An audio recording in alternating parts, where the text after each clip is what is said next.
2 Coríntios, capítulo 4. Aleluia. Quem achou 2 Coríntios 4 diz amém. Fala para o teu irmão bem assim: meu irmão, o texto que nós iremos ler não é uma pancada em você agora, assim eu creio, mas é uma vacina para te permanecer, para te manter puro na presença do Senhor. Aleluia. 1 Coríntios 4, versículo... Primeira, falei? 2 Coríntios 4, versículo de número 4. Nos quais o Deus deste século cegou o entendimento dos incrédulos, para que lhes não resplandeça a luz do Evangelho da glória de Cristo, o qual é a imagem de Deus. É igual ali? É igual. Pai, em nome de Jesus, essa é a tua palavra, perfeita palavra. Fala conosco uma vez mais, Senhor. Somos teus filhos e, meu Senhor, nós estamos na tua dependência. Meu Pai, que toda barreira mental, barreira psicológica, barreira física, barreira espiritual, Senhor, da tua palavra penetrar na divisão da minha alma com o meu espírito, seja neutralizada na autoridade que há no nome de Jesus de Nazaré, para que a tua palavra, Senhor, ela alcance o nosso coração, para que nenhuma semente se perca, mas, meu Pai, todas frutifiquem em nossa vida, todas gerem, meu Pai, a tua multiplicação, que é a 30, a 60 e a 100 por um, em o nome de Jesus. Amém? Podeis se assentar, meus irmãos? Glórias a Deus. Eu tenho rascunhado, já tem algum tempinho já, mas agora está quase saindo do forno. Quem sabe sair semana que vem, né? A nossa próxima série, que nós temos trabalhado nos últimos 2, 3 anos, com 2, 3 séries por ano.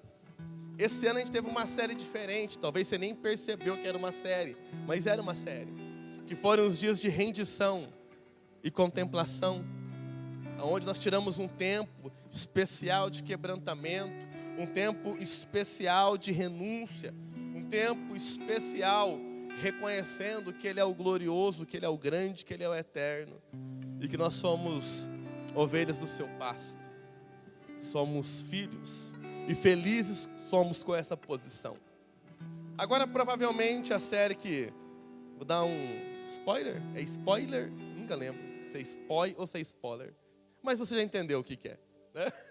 Eu nunca lembro certinho, mas a próxima série nossa vai ser sobre família, e nós devemos passar aí algumas semanas falando sobre família, sobre diversos pontos da família, sobre a família no contexto geral, sobre a família no que se diz os seus papéis, papel do marido, papel da esposa, papel dos filhos, né?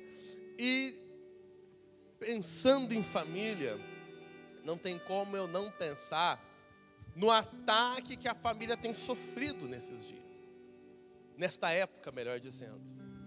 O modelo de família tem sido afrontado. O modelo de família, ele tem sido atacado severamente pelas trevas. E aí não só a família, mas tudo aquilo que é perfeito, tudo aquilo que provém de Deus, tudo aquilo que provém do alto, tem sido atacado por esse sistema. Tem sido atacado por esse governo espiritual que nós chamamos de mundo. E quando eu fiz esse link, lembrando da família, do ataque da família, esse texto me veio ao coração, né, que é o Deus desse século. Algumas traduções dizem o espírito dessa era, né? E aí é importante nós entendermos como igreja que há um governo opressor fora desse ambiente, fora dessas 4 paredes, fora daquilo que denominamos congregação, denominamos igreja. Há um agir do adversário, há uma agenda das trevas, há um plano de ação estabelecido e claro, para tentar, como o próprio Jesus disse, enganar, se possível, até os escolhidos. Então, algo que vem para tentar enganar até mesmo os escolhidos, não é algo que vai ser mal feito. Não é algo que vai ser feito de qualquer maneira. Muitas das vezes nós cristãos temos o equívoco de fazer algo de qualquer maneira e ainda falar que é para Deus. Agora, é por isso que a Bíblia também fala que os filhos das trevas são mais prudentes do que os filhos da luz. Porque muitas das vezes nós brincamos com o nosso ministério, brincamos com a chamada que temos, não damos o nosso melhor para fazer aquilo a qual nós temos clareza que Deus nos capacitou. Enquanto você não faz com zelo aquilo que Deus te capacitou, um dos filhos das trevas está buscando fazer o melhor que ele pode para enganar, se possível, você. Para enganar, se possível, os eleitos. Então, entendam a primeira coisa.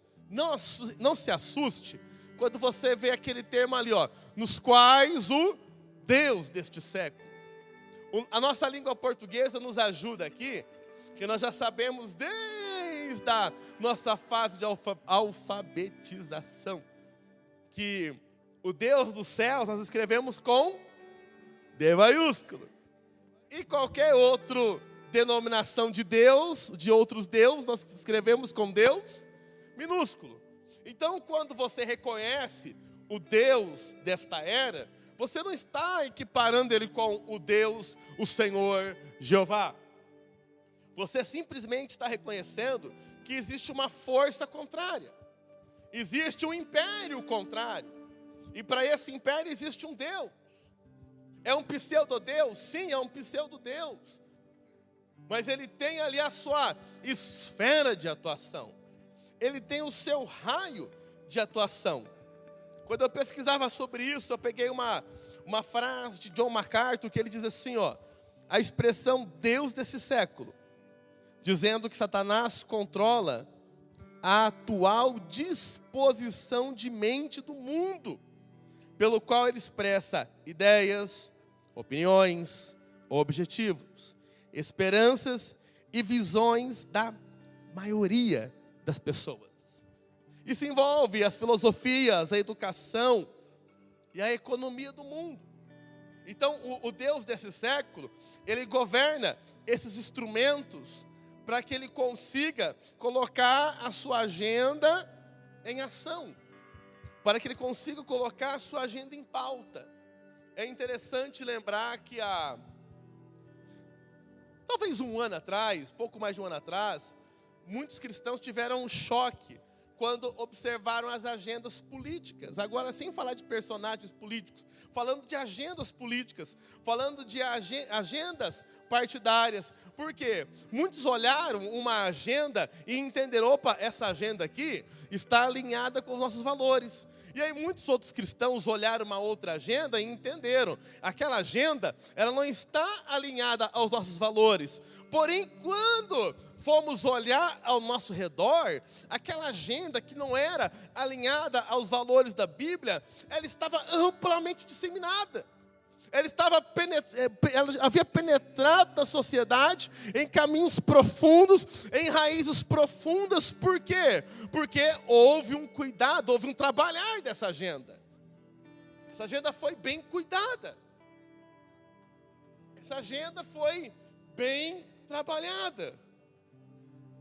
E aí hoje você tem que muitas das vezes pensar no que você fala, pra você não ir preso. Pensar em expor os seus pensamentos. Por quê? De tão bem desenhada que foi essa agenda. Até quando ela fala da minoria. É uma agenda das trevas. Ou você acha que é de Deus uma agenda que uma criança, menininha, vai no banheiro e vai no banheiro também um homem de 40 anos com ela que se acha que é uma mulher? Você acha que isso é uma agenda que provém de Deus? E a lista é gigantesca. A lista é enorme de situações que cada vez mais têm sendo incutidas na sociedade. E quando você fala, não, isso aqui é errado, eu não acredito nisso, você é no mínimo ridicularizado. Você é no mínimo chamado de quadrado, antiquado, radical, inflexível, religioso. O que mais?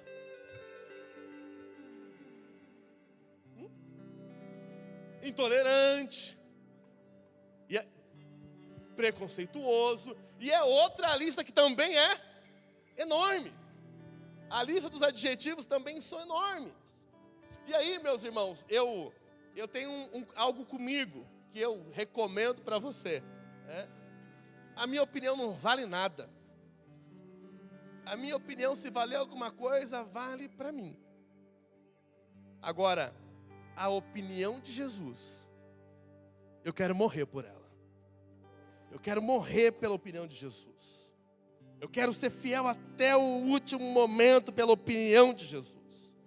Eu quero ser firme até o último momento pela opinião das Escrituras.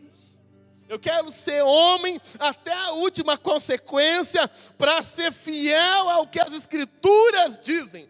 A minha opinião não vale de nada, mas a opinião do meu Jesus, eu estou disposto a morrer por ela.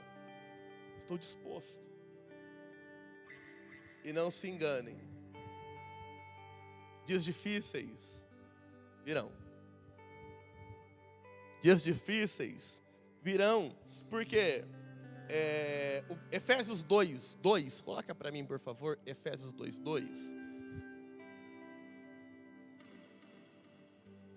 vai dizer que antigamente nós éramos guiados segundo o príncipe, outras traduções diz o príncipe deste mundo. Há um governo estabelecido que ele vai tentar fechar o cerco contra a fé em Cristo. Ele vai tentar fechar o cerco. E não espere, irmãos, o modus operandi não vai ser aquele da igreja de 20 anos atrás, que caía alguém endemoniado aqui, ficava 15 minutos fazendo bagunça, e até ser liberto. Não, o diabo não age mais assim. Esse não é um modus operandi, porque esse modus operandi já ficou antiquado.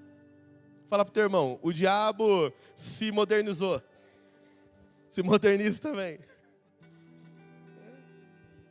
Ele vai vir através de alguma coisa no seu celular. Ele vai agir através da mídia, através da influência, através da moda, através dos jornais, através dos meios de comunicação, através dos meios de informação, através das faculdades, das nossas universidades. O Marcos Túlio comenta que a gente, de vez em quando, alguns apertos que ele passa na universidade. Quem que já passou na universidade um aperto para se manter crente? Alguém já passou? Olha as mãos levantadas, meu Deus. Mas permaneça, amém? Permaneça fiel. Então entenda a primeira coisa. Existe uma agenda organizada nos nossos dias para trazer a implementação de um modelo de governo. E esse modelo de governo, ele vai atingir o seu ápice com o anticristo. Vai atingir o seu ápice com o anticristo. Então você vai ver cada vez mais governos falarem de uma moeda comum. Você vai ver cada vez mais governos falarem de uma saúde em comum. Você vai ver cada vez mais governos falarem de bloco de gestão mundial para resolverem problemas como, por exemplo, o problema da África. O problema da distribuição de renda, a falta de acesso à saúde mínima, que é na África. E aí o dia que você, crente, tiver com o seu celular na mão, ou assistindo um jornal na hora do almoço, e alguém falar, graças agora ao governante fulano, ninguém mais passa fome na África. Se atente. Se atente. São sinais, mas ainda não é o fim. É uma agenda desenhada para isso. E essa agenda, para conseguir ir executando o que eles têm para fazer, vai ter uma explicação em 2 Timóteo capítulo 4. Como é que eles vão conseguindo penetrar essa agenda na sociedade. 2 Timóteo capítulo 4, o versículo número 3 e 4. Diz assim, haverá um tempo em que não suportarão a sã doutrina. Pelo contrário, cercar-se-ão de mestres, segundo as suas próprias cobiças, como que sentindo coceira nos ouvidos. E se recusarão a dar ouvidos à verdade, entregando-se às fábulas. Samuel fez um post hoje, Blaise Pascal, e uma das coisas que ele disseminava é o seguinte: é muito mais seguro crer em Deus do que não crer. Que você crê em Deus, e Deus não existir na cabeça desse matemático, tudo bem. Mas se você não crê e ele existir, você está frito. Eu um dia tive a oportunidade de dizer para um ateu não, para um ex-bleando, chu e tudo, e virou ateu. E aí a gente estava comendo ali e tal, conversa vai, conversa vem. Eu falei, estou preparando. Fui, quem já jogou Street Fighter aqui, vocês lembram? Eu fui só carregando o poderzinho atrás. A hora que ele baixou a guarda, eu soltei o Hadouken, né? A hora que eu soltei o Hadouken, eu falei assim para ele: fulano, você já parou para pensar, bem levinho assim, só para jogar a dinamite assim, se você estiver errado e Deus existe? Irmãos, naquela hora, aquela comida dele virou pedra. Por isso que eu escutei a comida descendo pela goela dele assim, aquele glup. Ele olhou para mim, os olhos dele encheram d'água, e ele falou assim: eu já pensei. Nunca mais vi aquele cara, sumiu. Está lá no Rio Grande do Norte. Mas essa palavra de paz eu semeei no coração dele. Ele dormiu com essa palavra todos os dias da vida dele, até ele voltar a reconhecer quem Jesus é. Porque para uma pessoa ser ateu, ela tem que ser muito corajosa. A primeira coisa que ela tem que fazer é: Deus existe, mas eu vou falar que não existe. Porque, por exemplo, é elegante falar que mula sem cabeça não existe? Dá ibope? Não dá, porque ninguém acredita em mula sem cabeça. É elegante falar que lobisomem não existe? Também não é, porque ninguém acredita em lobisomem. Agora, para essa pessoa dizer, tem ibope, que ela não acredita em Deus, ela tem que acreditar. E depois ela vai ter que trabalhar para desconstruir aquele pensamento diante das pessoas. Então, essa agenda ela trabalha através de cegar o entendimento, através de fazer com que cada vez mais as pessoas elas rejeitem a sã doutrina. Elas rejeitem. Então vou dar um exemplo. Junho, julho, agosto, setembro, né? Daqui 3, 4 meses. Não, daqui mês que vem eu vou casar a Sara. Cadê a Sara e o Denner? Quase que já foi os 6 já. Depois de agosto é os 6 que eu vou falar, né? Então agora, mês que vem eu vou casar o Denner e a Sara. Quem pode dar glória a Deus por isso? Ei, aleluia! Vamos casar o Denner e a Sara. Irmãos, nessa agenda, nesse sistema, casar é uma besteira. Já ouviram alguma coisa parecida? Casar para quê? Junta os trapos. Olha que coisa miserável, tem como dar certo? Junta os trapos. Misericórdia, isso é do Satanás mesmo, né? Então, e aí um casal novo, quantos anos, Denner? Ixi, que era mais novo. Tô brincando. E você, Sara? A Sara com 19 anos. Você acha que alguém não vai falar: Sara, você só tem 19 aninhos, você tem que curtir a vida. Essas pessoas falam isso porque elas não conhecem a vida que nós conhecemos. Nós conhecemos a vida verdadeira. Nós conhecemos aquele que é o caminho, a verdade e a vida, aleluia. Nós tivemos nossos olhos abertos, e eles não conseguem entender isso. Eu, por 4 meses, a minha mãe chamava o conselho tutelar para a Paula, que eu casei com 18 anos e 4 meses. Na ótica humana, você está perdendo a vida. Mas na Bíblia, aquele que quer Ele, o que faz? Aquele que quer Ele abandona a vida. Aquele que quer Ele não se preocupa com o que os outros vão pensar. Ele está pensando em agradar Jesus, aleluia. E toda vez que eu estou aqui casando um noivo e uma noiva, aleluia, eu não tenho como não imaginar. Eu vou lembrar, em agosto eu vou estar aqui no altar, o Dene aqui do lado. Sabe quem que eu imagino? Eu imagino meu Jesus do céu, com o bração aberto lá também. E lá vem a noiva. Sabe o que eu imagino quando eu vejo a noiva? Eu, você, a igreja, chegando adornada, preparada, aleluia, e aqui ele falando, vem, benditos de meu Pai para o reino. Fala para o teu irmão assim, podem fazer o que quiserem, quem criou o casamento foi Deus, e até o dia da volta dele, vai ter crente casando em nome de Jesus. Vai ter.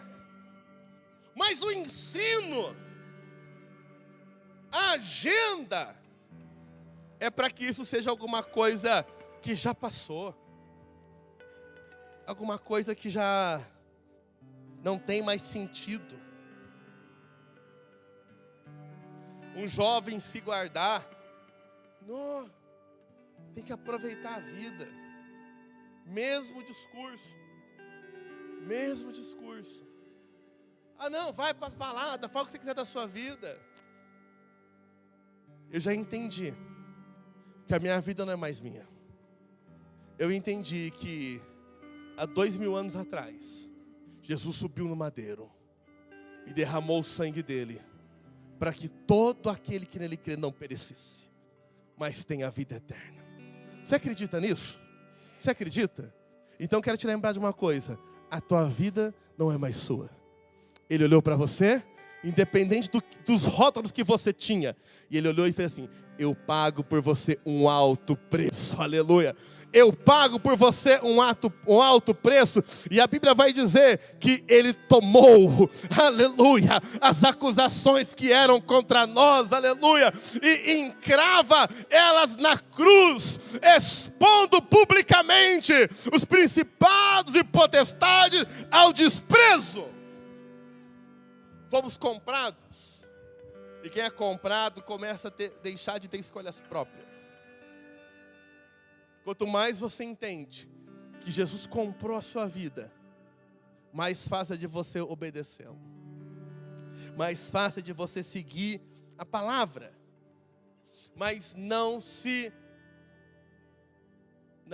assuste quando você sair ali fora para pregar. As pessoas não vão querer ouvir o que você fala. Elas não vão querer o folheto, Cláudio. Elas não vão querer o evangelho. Porque o evangelho fala da cruz. E a cruz fala de pecado. Ninguém quer lembrar de pecado. Ninguém. As pessoas querem da igreja, no máximo, as bênçãos. As pessoas querem os benefícios. É por isso que quando você fala para alguém assim, ó, Deus te abençoe, ela se alegre, vai, Deus te abençoe também. Mas quando você fala de Jesus, Jesus lembra a cruz. E cruz lembra pecado. Cruz lembra o preço pelo pecado. E as pessoas não estão dispostas a ouvir isso, porque elas estão se entregando às fábulas. Na NVI, o cachorro esperto dele quer ouvir o que está acontecendo aqui.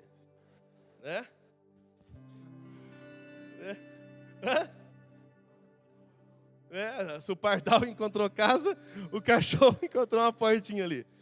Vamos para cá, deixa eu abrir ali que já estão bravos com o cachorro. Se entrega a uma entrega às fábulas. A minha tradução diz assim, eles procuram ensinos segundo os seus próprios desejos. E aí é por isso que você vê, olha aqui para mim, Ei, irmãos, aqui, o cachorro não vai pregando não, vem cá. Vem para cá.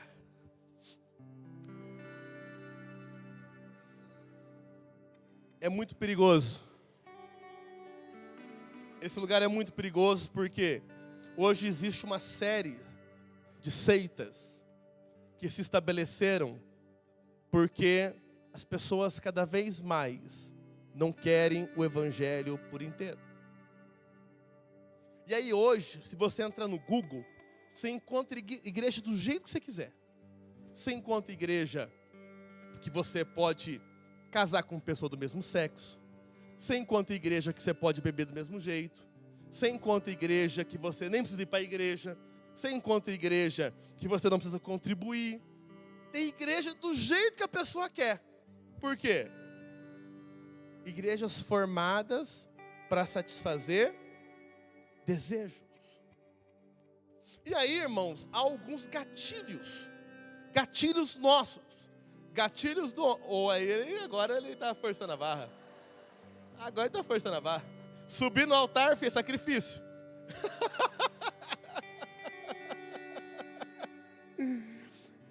Quais gatilhos, irmãos? Primeiro gatilho, que leva alguém a se perder para o Deus desta era. A concupiscência. Olha para mim, concupiscência dos olhos. Irmãos, a concupiscência dos olhos, ela existe desde quando o mundo é mundo. Um dia, Eva estava no jardim, Eva conversou com a serpente, e aí o texto diz assim: e vendo Eva que a árvore era boa para comer. Olha que interessante, como é que você vê que o negócio é bom para comer? Você nunca comeu aquilo? Como é que você vê e sabe que é bom para comer? Mas o que gerou a partir do olhar de Eva? Desejo. Despertou algo nela, incorreto. Mais à frente a Bíblia vai dizer de Acã. Deus fala assim para o povo, ó, vocês não pegam nada daqui de Jericó. Em Jericó é só para quebrar tudo. E aí o que o Acã faz? Ele vê uma capa babilônica. E aí ele vê aquela capa lá. Ele olha se tem alguém olhando e enfia a capa no bolso. E é uma punição tremenda para ele. Então a concupiscência dos olhos, ela é um caminho. A cobiça é um caminho pelo qual um gatilho pode ser ativado.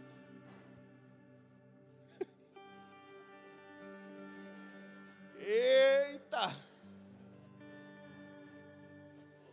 Era mais fácil no tempo dos demônios. No tempo dos demônios era mais fácil. Ai, ai. Tá bom. Depois eu converso com os mordomos. Amém? Você lembrou da mensagem? Sou o pastor Everton. Estou pregando sobre o espírito dessa era. Acabei de falar que um dos gatilhos dele atingir alguém é através da concupiscência dos olhos. O desejo que brota. A cobiça que brota.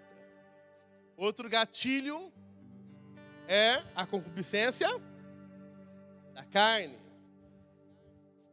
Davi ativa a concupiscência dos olhos. Vê a mulher de Urias tomando banho. E a concupiscência dos olhos ativa o desejo da carne. E ele ordena, alguém vá lá e busque para mim aquela mulher. O sodomismo, a concupiscência da carne, os prazeres da carne, é toda e qualquer situação de impureza. É toda forma de relacionamento que não é o padrão de Deus. Essa semana na minha sala, de vez em quando assim, e eu até gosto disso, quando alguém quer cutucar o outro lá na minha sala, fala assim, ô Everton, o que a Bíblia fala disso? Né? Porque quer que o outro leve uma marretada, né? E aí alguém falou assim, o que a Bíblia fala de namoro? Eu falei, vocês estão preparados? Não, então tá bom.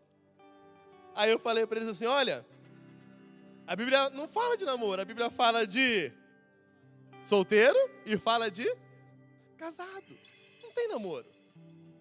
Né? O noivado ali, que é o desposado, e Maria já era desposada com José. Já estava marcado, o casamento é dia tal. Era o que nós chamamos hoje de noivado mais avançado. Porque tem uns noivados hoje que duram 20 anos também. Já era um noivado para casar. Então, o que as pessoas às vezes buscam de conforto? Ah, eu quero ficar com uma pessoa há 20 anos. Você conhece gente que namora 15 anos? Tomara que tenha ninguém aqui. 15 anos namorando? Isso está errado, irmãos. Sabe por quê? Eu vou te explicar por que está errado. Você namora 15 anos. Então imagina que você começou com 20 e a outra pessoa com 20. Daqui 15 anos, você já não tem mais 70 quilos. Ou 65, se for mulher. Você gastou a sua melhor imagem num período, e aquela pessoa fala, vou largar de você. E ela larga de você. Sabe o que é isso? Isso é defraudar. Isso é uma defraudação. Os valentes de Davi, foram guerreiros, hein? Meu Deus do céu. Isso é uma defraudação. Porque aquele relacionamento, ele consumiu 15 anos de vida daquele casal. E não gerou nada. 15 anos de vida. Então, a concupiscência da carne é todas as vezes que eu quero achar uma vazão por um desejo imoral que eu tenho no coração. E o que é um desejo imoral? É toda forma de relacionamento que não está nas Escrituras. Aquele filme para maior de 18 anos. E por aí vai. A soberba da vida ou a ganância é outro gatilho. A pessoa, ela fica desesperada pelo ter. E aí, me entenda bem, irmão. Esse dia atrás estava fazendo uma visita e uma pessoa falou assim para mim, ó. Pastor, eu não concordo com o que o senhor disse. Alguém da minha casa está no culto, aí chegou em casa dizendo que o senhor disse que tem gente que não pode ter uma bicicleta. Eu não concordo. Eu falei, mas é verdade, tem gente que não pode ter uma bicicleta. E por que não pode? Porque aquela pessoa se diz vir com a bicicleta. Mas pensa o seguinte, eu já estou falando de quem? Do crente. Porque se ele vai desviar com a bicicleta, sinal que antes ele estava crente. O ímpio, ele pode ter o que ele quiser. Ele já está na impiedade. Ele já está fora dos caminhos do Senhor. Aí, essa pessoa falou assim, mas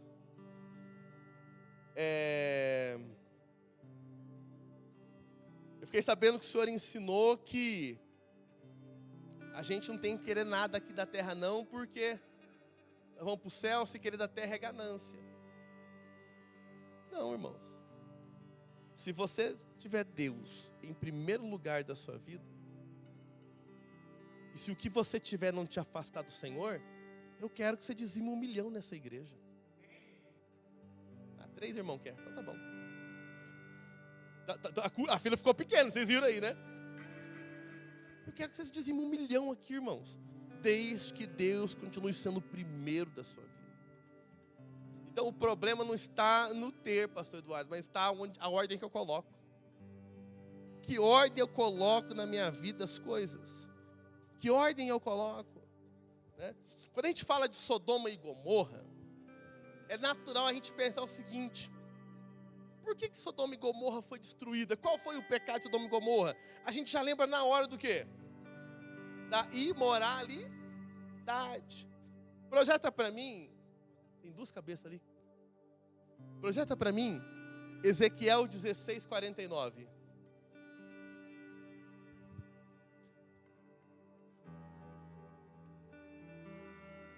Eis que esta foi a iniquidade de Sodoma: soberba, fartura de pão, próspera tranquilidade. Basicamente, Sodoma foi avarenta. O povo de Sodoma foi avarento. O povo de Sodoma, né, foi soberbo. Porque tinham riqueza e começaram a pensar que podiam fazer o que quisessem fazer. E aí aquilo foi para os seus relacionamentos. E aí eles começam a viver de modo antinatural. Mas o pecado de Sodoma começa aqui, ó. Soberba, fartura de pão, prosperidade, que não souberam lidar com isso. E se perderam. Então, cuidado com a ganância. Cuidado com a avareza. Cuidado. E aqui eu estou falando para crente, muitas das vezes, a avareza, ela se manifesta na vida do crente de diversas formas. Ela se manifesta, algumas vezes, no ter, descontrolado. E no reter, também descontrolado. Tem gente, irmãos, que tem assim, a pessoa passa praticamente privação em casa para guardar dinheiro. Falando de privação mesmo. De tomar banho com sabão IP, mas nem pegar um sabonete. E aí tem milhares de reais guardados, mas tomar banho com sabão IP. Não é pobreza. Eu já tomei banho com sabão IP porque não tinha outro. Né? O quê? A pessoa fazia isso para guardar. Isso é pecado, isso é avareza. Eu estou retendo em excesso. Eu estou retendo além. O dinheiro está virando um Deus. O desejo de ter está virando um Deus. E aí, a pessoa às vezes entra em rotinas de trabalhar sem limite, porque a ganância, a avareza está virando um Deus na vida dela. Aí ela chega na igreja, ela não contribui de nenhuma forma, ela não oferta, ela não dizima, ela não faz nada, por quê? Porque acha que ela vai ficar pobre se ela der R$1. Porque o coração dela está preso no dinheiro. Outro gatilho é a falta de perseverança. Coloca para mim Gálatas 1:6. Gálatas 1:6 diz assim, olha aqui. Admira-me, Paulo dizendo, que estejais passando tão depressa daquele que vos chamou na graça de Cristo para outro evangelho. Um evangelho não alinhado com a sã doutrina, um evangelho não alinhado com a verdade. A falta de perseverança, irmãos, quantas coisas determinamos nosso coração e rapidamente paramos de fazer porque não temos perseverança. Quantas vezes, quantas coisas, na vida material, na vida emocional e também na nossa vida espiritual. Quantas pessoas aqui já falaram um dia, eu vou ler a Bíblia inteira, e até hoje não conseguiu ler, porque faltou perseverança. Eu vou fazer isso, vou fazer aquilo, mas faltou perseverança. E a nossa falta de perseverar, a nossa falta de esforço em continuar, abre gatilhos para caminhos mais fáceis. Caminhos mais fáceis. Deixa eu ver se eu posso falar isso aqui. Meu Deus do céu. Acho que eu posso. Se eu não puder, não foi por mal, tá bom? A pessoa precisa emagrecer. Como é que emagrece? Cadê o professor Túlio ali, ó? Como é que emagrece? Exercício. Boquinha tem que fazer mais o quê? Mais fechadinha, né, Érica? Um dia eu fui almoçar, jantar na casa do Fred e da Érica. Tinha uva, tinha morango, tinha manga, mas não tinha um pão. Né? Por quê? Mentalidade saudável. Quando eu voltar não precisa ter pão não, tá bom? Deixa assim. Irmãos, esse é um caminho mais difícil. Perder peso, mudar a alimentação, mudar a mentalidade, não é fácil. Caminho mais fácil. Liga lá no açougueiro, né? Ó, marca pra mim uma redução de estômago. Chega na caminha. Aí, interessante, né? A pessoa, eu fico pensando nisso, eu acho muito engraçado. A pessoa fica 15 dias tomando líquido. Aí ela chega no espelho, perdi 20 quilos. Mas qualquer um que fica 15 dias tomando um líquido vai perder 20 quilos. Não é verdade? Agora que eu operei, tem que comer só isso aqui, o tamanho da minha mão. Sempre foi só aquilo, irmão. Se tivesse comido na vida toda só o tamanhozinho da mão, nunca tinha passado pela cirurgia. Não é as coisas interessantes? para não dizer outra coisa. Bom, eu tenho visto uma estatística ruim. Eu não tenho o número preciso, mas das pessoas que pelo menos eu tenho contato, muitas delas já estão pertinho de onde estavam. Eu tenho um colega professor que eu dei aula com ele cabia em uma cadeira e meia dessa. Aí ele operou, foi cabendo em meia cadeira. E aí agora ele já cabe em 2 cadeiras e meia. Isso tudo aqui não tem 6 anos. Por quê? Porque tentou tratar da forma mais fácil.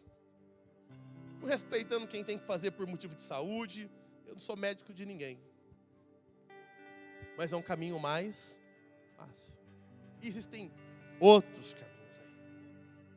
Uma infinidade de caminhos mais fáceis. Por exemplo, a gente sabe, se você quer trabalhar na igreja, toda igreja tem alguns requisitos.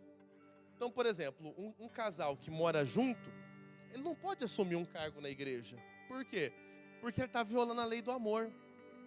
Porque o casamento faz parte da lei do amor. E Deus é amor. Então, quebrou, não tem autoridade. Aí, numa igreja lá do Paraná, graças a Deus. E agora não é piada, não, é lá do Paraná mesmo. Era o pregador e a cantora. E eles quiseram casar. Mas tinha, sabe aquelas questões que eu não entendo muito bem? A Aline deve entender como advogada. Se a pessoa tem algum benefício, que se casar, perde o benefício. Mas eles acharam um caminho extraordinário. Eles foram casar lá no Paraguai. Casaram no Paraguai. E o casamento, a certidão do Paraguai, não anula os direitos do Brasil. Agora você pode cantar em qualquer igreja. Olha aqui, eu casei no Paraguai. Não brinca não. Brinca de crente não. É um caminho mais... Isso, irmãos, infelizmente isso é uma verdade que eu falei para você. Lembra disso? Infelizmente é uma verdade. As pessoas estão tentando dar jeitinho assim, ó, de servir a Deus e não muda muito. E isso já são dardos inflamados do espírito dessa era, tentando fazer com que o evangelho vá sendo diluído. Eu estou preparando, o negócio vai ficar bem legal. Talvez vire até um livro. Boa. Existe um dano nessas doutrinas, nesses próprios desejos, que nós chamamos da hipergraça. O que é hipergraça? Eu posso fazer tudo, porque Jesus já morreu por mim, já vou fazer tudo. Se me arrepender, Ele já morreu por mim. Isso é hipergraça. Mas tão perigoso quanto a hipergraça é a hipograça. Eu que inventei esse termo, eu acho. Hipograça.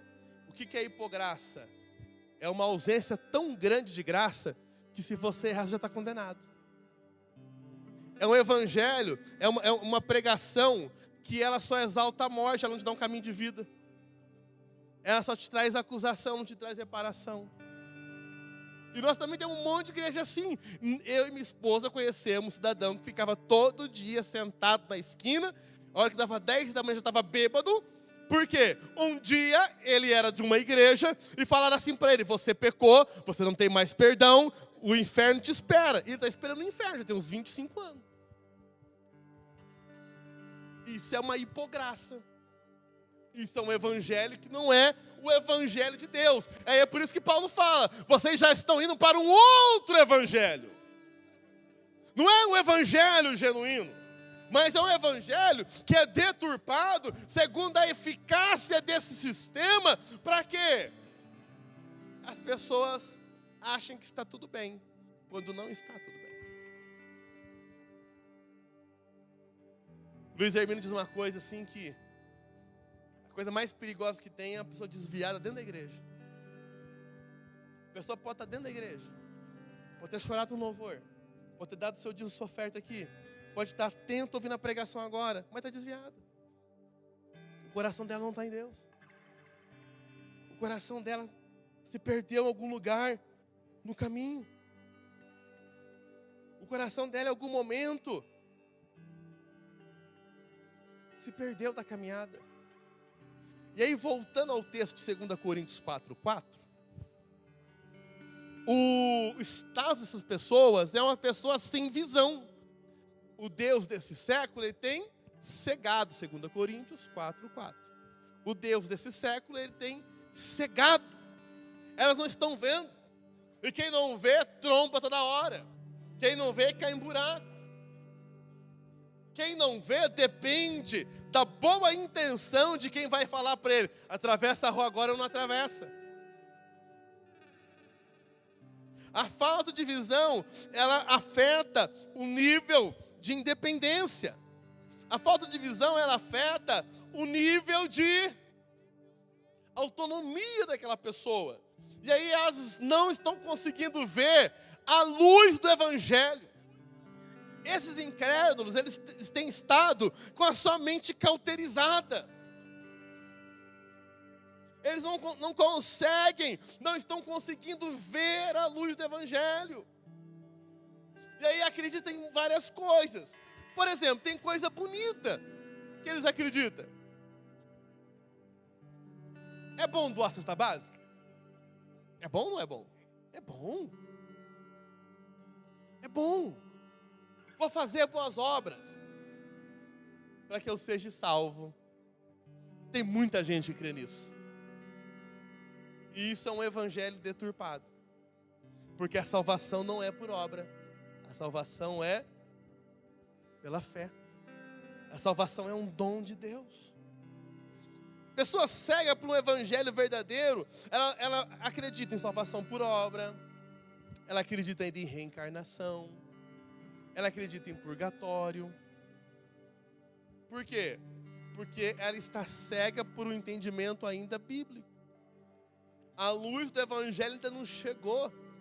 E a luz do evangelho, ela faz o quê? A luz, ela tira as trevas. No princípio, Deus criou o céu e a terra. A terra estava sem forma e vazia. E o Espírito de Deus pairava sobre as águas. Então disse Deus: haja luz. E houve luz. Então a luz, ela elimina as trevas. A luz vem e muda o status. E aí existe também uma cooperação do próprio crente, em algumas das vezes, com o ministério da iniquidade. Por exemplo, a falta de testemunho de alguns cristãos, ela coopera para diluir o evangelho.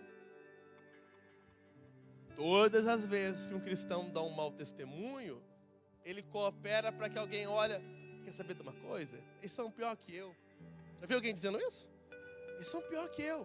Então eu vou ficar do meu jeito aqui mesmo. Cauterizou aquela mente. Cegou aqueles olhos. A falta de conhecimento, experiência com Jesus. Irmãos, eu tenho crido nisso há muito tempo. Tem muita gente falando de Jesus que não conhece Jesus. Não conhece. Isso não é só membro comum, não. Membro, obreiro, diácono, presbítero, pastor, apóstolo, bispo. Falam de Jesus, mas não conhecem Jesus. Tem muito crente cooperando pela sua falta de perseverança, pela sua falta de consistência, pela sua falta de caráter. E aí em 1 Timóteo 1,19, vai dizer, aquele texto famoso que é uma declaração de fé sobre Jesus, mas no finalzinho do 19, vai dizer o seguinte, que alguns rejeitam a boa consciência, e o que aconteceu? Vieram a naufragar na fé. O que é naufragar? É um barco que estava esperando que ia cumprir a jornada, ele estava crente que ele chegaria no destino. É um Titanic. Agora todo mundo lembra do Titanic, né? Por conta do Titã. O Titã trouxe à memória o Titanic. E aí o Titanic todo mundo queria chegar do outro lado. Todo mundo entrou lá, pagou porque achou que ia completar a jornada. E infelizmente não foi o que aconteceu. Naufragaram. Quando a gente está seguindo Jesus, o adversário vai tentar o tempo todo furar o seu casco. Ele vai tentar furar o seu casco. E é por isso que falamos domingo passado sobre a armadura de Deus. Eu preciso do escudo aqui, para me proteger. Eu preciso do escudo para que eu consiga contornar os ataques do adversário. Porque ele tem cegado os ímpios. E ele vai tentar contaminar também a nossa visão. Ele vai tentar fazer com que nós também deixemos de ver com clareza. Deixemos de ver com a nitidez necessária. Como, por exemplo, foi com a igreja de Laodiceia. A igreja em Laodiceia era um grande centro de tratamento ocular. Era como se fosse a referência ali de cuidado com os olhos em toda aquela área da Ásia. Eles fabricavam um colírio ali que não tinha em outro lugar. Mas quando Jesus chega lá, ele fala: vocês acham que vocês são alguma coisa? A primeira coisa que eu vou dizer para vocês é que vocês são cegos. Para pegar bem no orgulho. Furou o balãozinho deles. Por quê? Eles se orgulhavam daquela situação. Eles se orgulhavam daquela realidade. Mas a primeira coisa que Cristo fala para eles é: vocês são cegos. Vocês não estão enxergando. E aí, meus irmãos, essa agenda está aí preparada. Só que nós estamos protegidos por Deus. Que bom. Amém, né? 2 amém, tá bom.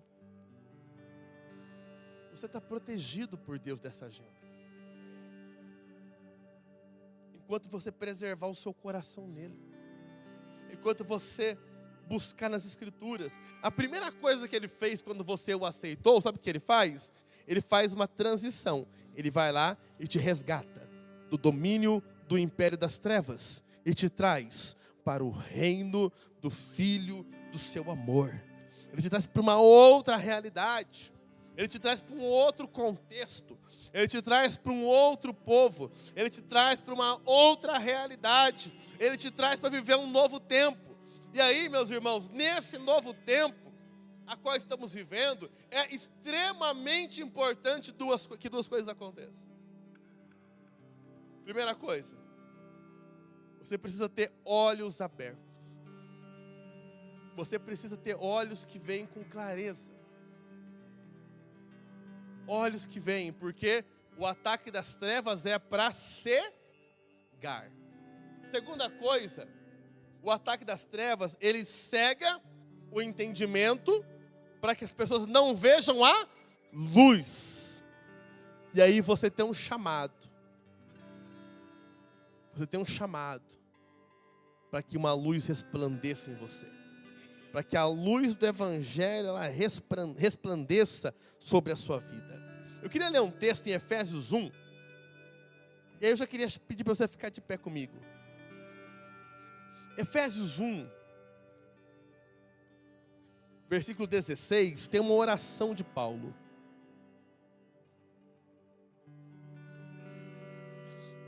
Eu sou muito fã da igreja de Éfeso, porque quando eu olho a igreja de Corinto, Paulo bate neles demais. Ou igreja que apanha a igreja de Corinto. 2 cartas precisou para eles. Só que quando você olha a igreja de Éfeso recebe algumas revelações profundas. Porque eles já estavam num outro nível de maturidade. Eles já estavam em uma outra realidade espiritual. E aí Efésios 1, 16, Paulo vai fazer uma oração.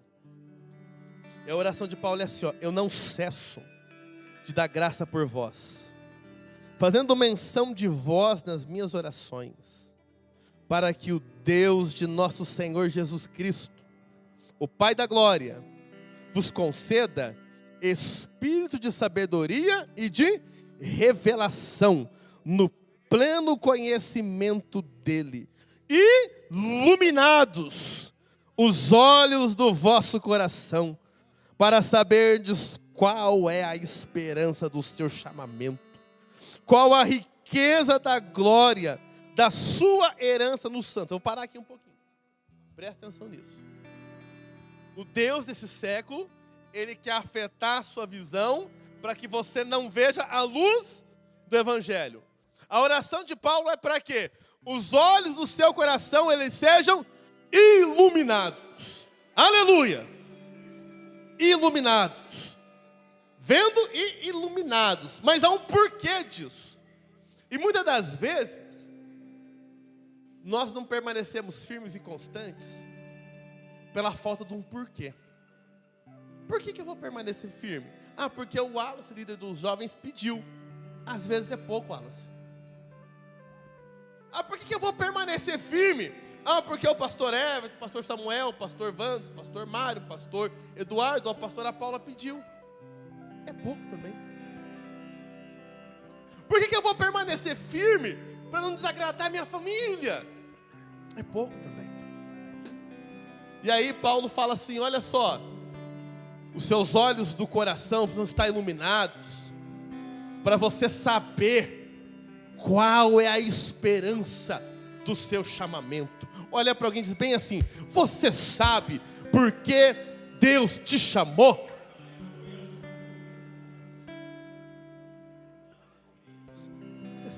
Pergunta para outra pessoa, você sabe por que Deus te chamou?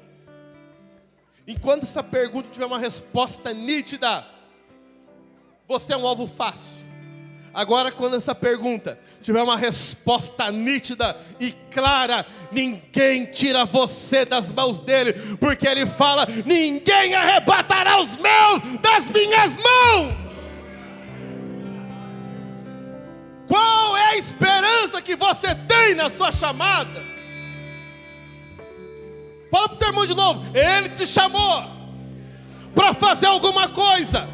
Eu não sei se você já sabe o que é, mas eu te digo, tenha esperança, tenha esperança, tenha esperança.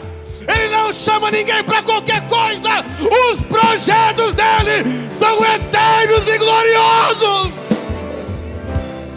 Eternos e gloriosos.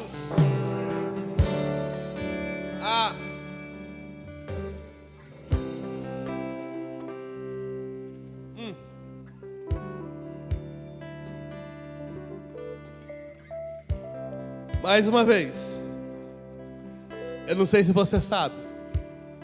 Fala pro teu irmão aí. Fala pro teu irmão. Eu não sei se você sabe. Deixa o texto ali, pelo amor de Deus. Volta o texto. A igreja está comigo ali. Caiu o texto agora. Vamos junto. Eu não sei se você sabe o tamanho da riqueza e da glória dos santos, dos quais você faz parte. Talvez aqui na terra você não tem dinheiro guardado, não tem ouro na sua casa, não tem uma herança para receber, mas eu quero te dizer, mantenha os olhos abertos, iluminados, crendo no propósito, com esperança nele, pois há uma riqueza, a glória, existe glória misturada com riqueza, de herança, para a sua vida. E se Deus está falando que é riqueza, e que é glória, é porque é muita riqueza, é porque é muita glória, e é herança para você. Herança. Aí sabe o que o diabo quer que você pense? Que você é um coitado largado. O diabo quer que você pense que você é um perdido sem esperança, mas os olhos do nosso coração estão iluminados. Os nossos olhos estão iluminados. E crente com o olho iluminado, ele sabe o chamado, ele sabe a esperança, e ele conhece a herança que ele tem. Não haverá complexo de inferioridade. Não haverá ausência de paternidade. Não haverá um coração fraco, porque haverá uma consciência clara do que Deus tem para a minha vida. Haverá uma certeza no meu coração, aleluia. Irmãos, tem um texto aqui que ele é tão violento, eu nunca preguei ele para vocês, porque eu achava que nem estava na hora, mas eu vou dar um spoilerzinho dele aqui. Acabou mesmo, Nicolei? Não vai mais não? 1 João capítulo 2, versículo 27. E vamos orar depois desse. Vamos ler junto? 1, 2, 3. Quanto a vós outros, a unção que dele... Peraí, dele quem? Dele quem? Vamos de novo. Quanto a vós outros, a unção que dele recebeste, permanece em vós, e não tens necessidade de que alguém vos ensine, mas como a sua unção vos ensina a respeito de todas as coisas, e é verdadeira, e não é falsa, permanecei nele, como também ela vos ensinou. Sabe o que ele está dizendo? A unção dentro da tua vida, ela vai te ensinar, ela vai testificar, ela vai te mostrar o caminho. Ninguém vai te enganar, porque ele e a unção estão dentro de você. Ele e a unção permanecem na tua vida. O falso Deus deste mundo, ele não vai te enganar, ele não vai enganar a tua casa, porque a unção verdadeira, ela está sobre a tua vida. Ah, Jesus, Jesus dos crentes, o Senhor é maravilhoso, o Senhor é maravilhoso, o Senhor é maravilhoso, Jesus. Feche seus olhos, comece a agradecer a Jesus. Comece a agradecer Ele, porque o Deus dessa era não vai te cegar. O Deus dessa era não vai te confundir, porque a unção verdadeira habita na sua vida. Comece a agradecer a Ele por isso. Comece a agradecer a Jesus. Comece a romper em oração. Comece a adorar a Deus aqui em oração. Agradeça. Abra os seus lábios e agradeça. Abra os seus lábios e reconheça. Obrigado, Jesus. Obrigado porque os meus olhos não vão ser cegos pelo adversário.